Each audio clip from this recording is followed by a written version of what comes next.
बाबर ने कितने दिन इस मुल्क पे हुकूमत की है? 2.5 साल। 1527 में आया, 1530 में मर गया। उससे ज्यादा जनता दल ने इस देश पे हुकूमत की है। कि मैं खोद के पूछ रहा हूं, मुझको चाहे खुदा बतावे। मैं खोद के पूछ रहा हूं, मुझको चाहे खुदा बतावे। और खुदाई पे बदगुमानी करने वाले खुदाई का ऑर्डर लाके दिखे नहीं, जो कट्टरपंथी हैं, या अगर है खिलाफ तो खिलाफ होने दो। ये सब धुआं है, कोई आसमान थोड़ी है। और माना खिलाफत है बहुत मजबूत, लेकिन हमारी तरह लिए हथेली पे जान थोड़ी है। और जो मेरे दिल में है वही सदाकत है। बिल्कुल सभी के दिल में तुम्हारी जबान थोड़ी है। क्या बात कर रहे हो? रोज सुबह सामने बोला, बोलिए प्रेस कॉन्फ्रेंस में बोला, बोलिए यही है, वहां पे संभल पे बोलेंगे। वही कर रहा हूं, महंगाई की बात करके नहीं बोला, खुद के नेता के चिल्ला रहा है। अल्लाह अकबर का नारा लगाकर तो मोहम्मद साहब के नवासों को भी काटा गया था। और तीनों खलीफा महाभारत में क्या हुआ था सर? की नमाज में इन मौतों का जिम्मेदार अगर कोई है तो समाजवादी पार्टी और उसके नेता अखिलेश यादव हैं, जिन्होंने पत्थर फेंका। उनके ऊपर अपराध का मुकदमा दर्ज है। जय श्री राम दोस्तों, कैसे आप? आई होप सारे स्वस्थ होंगे और मस्त होंगे। तो आज की डिबेट में हम देखेंगे कि किस तरीके से सुधांशु त्रिवेदी ने मौलाना अंसार रजा और अनुराग भदौरिया को डिबेट में बुरी तरीके से पटक कर रगड़ दिया। डिबेट में हरा तोता अनुराग भदौरिया अपनी आदत के अनुसार भौंक रहा था कि बीजेपी हिंदू मुसलमान करती है, इसीलिए योगी आदित्यनाथ संभल और बांग्लादेश को लेकर डीएनए की बात कर रहे हैं, जबकि हम तो देश को एक करने की बात कर रहे हैं, गरीबी की बात कर रहे हैं, बेरोजगारी की बात कर रहे हैं, महिला सुरक्षा की बात कर रहे हैं। पर बीजेपी इन विषयों पर बात नहीं करती है। यह उसके कुछ रटाए शब्द है जो वो हर डिबेट में बोलता है, और वह भी जोर जोर से, चाहे विषय कुछ भी हो। वहां पर बैठी पब्लिक ने जब पूछ लिया, आप लोग बोलते हो कि बीजेपी बांग्लादेश में हो रहे हिंदुओं पर अत्याचार को लेकर कुछ नहीं करती है, तो आपने बांग्लादेश के हिंदुओं पर हो रहे अत्याचार को लेकर क्या किया? और जय श्री राम के नारे से आप लोगों को इतनी नफरत क्यों है? इस पर मौलाना अंसार रजा का बोलना था, नारा जय श्री राम हो या फिर अल्लाह हो अकबर, इन नारों को राजनेताओं ने बदनाम कर रखा है। हमें कोई तकलीफ नहीं अगर कोई जय श्री राम या फिर अल्लाह हो अकबर के नारे लगाए, पर इन नारों का राजनीतिकरण हो गया है और राजनीतिक दल अपने फायदे के लिए इन नारों का उपयोग करते हैं। तो देखते हैं सुधांशु त्रिवेदी ने किस तरीके से इन दोनों की डिबेट में बुरी तरीके से बजा कर रख दी। सुधांशु त्रिवेदी की इस तरह की डिबेट शायद ही आपने पहले कभी देखी होगी, क्योंकि इस डिबेट में सुधांशु त्रिवेदी ने इन दोनों के झूठ की पोल खोलते हुए तथ्यों के साथ इनको डिबेट में नंगा करके रख दिया और बता दिया कि डिबेट में तैयारी करके आया करो, शोर मचाने से और चिल्लाने से डिबेट नहीं हुआ करती है। तो शुरू करते हैं इस धमाकेदार डिबेट को। चालू करो बे। बाबर वाले पे जरूर जवाब आना चाहिए। मौलाना साहब बहुत गहरा कह मरा हुआ आदमी आज भी बाबर बीजेपी की मदद कर रहा है। मैं बताना चाहता हूँ ये मदद कैसे होती है। सुनिए, इन्होंने बाबर की बात कही। आपको पता बाबर ने कितने दिन इस मुल्क पे हुकूमत की है? 2.5 साल। 1527 में आया, 1530 में मर गया। उससे ज्यादा जनता दल ने इस देश पे हुकूमत की है। मगर हमें इतिहास में ऐसा पढ़ाया गया कि सबको याद है। इसलिए मैं कहना चाहता हूं, हुजूर आपने कहा खुदाई का तो कहीं ऑर्डर ही नहीं है, सर्वे का ऑर्डर है। तो मैं आपसे भी एक शेर दर्ज करता हूं कि मैं खोद के पूछ रहा हूं, मुझको चाहे खुदा बतावे। मैं खोद के पूछ रहा हूं, मुझको चाहे खुदा बतावे। और खुदाई पे बदगुमानी करने वाले खुदाई का ऑर्डर ला के दिखावे। और जो आपने कहा, अब सुनिए दूसरी बात, और जो धमकी है, सुनिए, अगर जो धमकी दी जा रही है तो उसके लिए मैं कहना चाहूंगा, कौन दे रहा है धमकी? धमकी खुद ही देते हो सर। धमकी कौन दे रहा है? ये जो आपके नेचर में आ गया है ना, डराना धमकाना, वो आपके डीएनए में घुस गया है। किसने धमकी दी? 6 लोग बाइक उठा लेंगे तो बड़ी दिक्कत होगी। प्लीज थोड़ा सा क्या है कि इनके लिए कोर्ट का आदेश क्या है? अरे साहब, सुप्रीम कोर्ट का आदेश बदल दिया गया था शाहबानो केस में। तो शाहबानो की शहंशाही ऐसी अंगड़ाई ले रही है कि इनकी शान ऐसी अजीमुश शान है कि मैं तो ऊपर हूं कानून से, मेरे सामने कौन बोलने वाला होता है। तो मैं आपके लिए कहना चाहूंगा, जो आप कह रहे हैं ना ताली नहीं बजी, तो आपके लिए, उन लोगों के लिए कहना चाहूंगा, मतलब आप उसमें नहीं जो कट्टरपंथी हैं, कि अगर है खिलाफ तो खिलाफ होने दो। ये सब धुआं है, कोई आसमान थोड़ी है।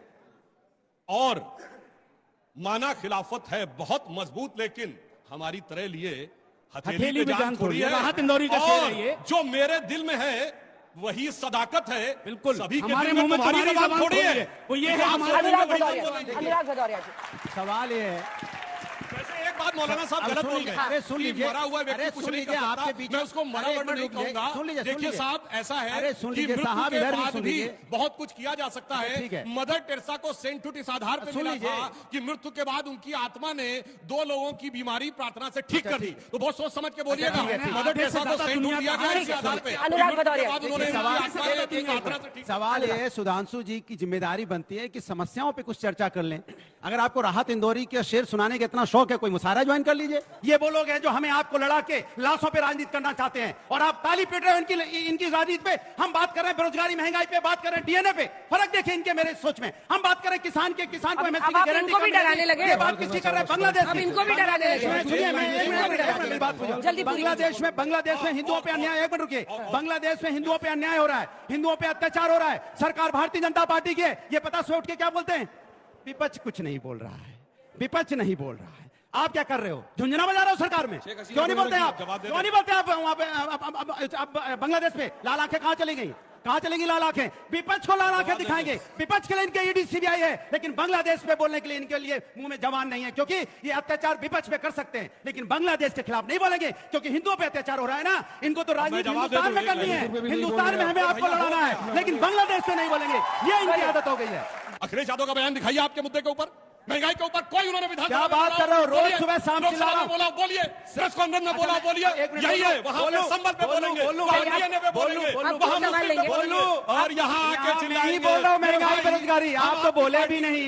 आप राहत इंदौरी पे चले गए थे, मैं महंगाई बेरोजगारी पे बोल रहा था। कह रहा हूँ महंगाई की बात बड़का नेता नहीं बोल रहा, छुटका नेता आके चिल्ला रहा है। कुछ लोगों के सवाल लेंगे, कुछ लोगों के सवाल लेंगे और जनता क्या पूछना चाहती है 3 सवाल में लूंगी, एक एक जनता से पूछो, जनता से, छोटे छोटे सवाल पूछेगा, जल्दी से पूछिए। मैडम संबल में ना जो कारतूसें मिली, कहाँ की मिली बताइए? कहाँ की मिली? कहाँ से? यूएसए और पाकिस्तान की मिली। बिल्कुल सही कह रहे हो। और वो लाने वाला कौन है?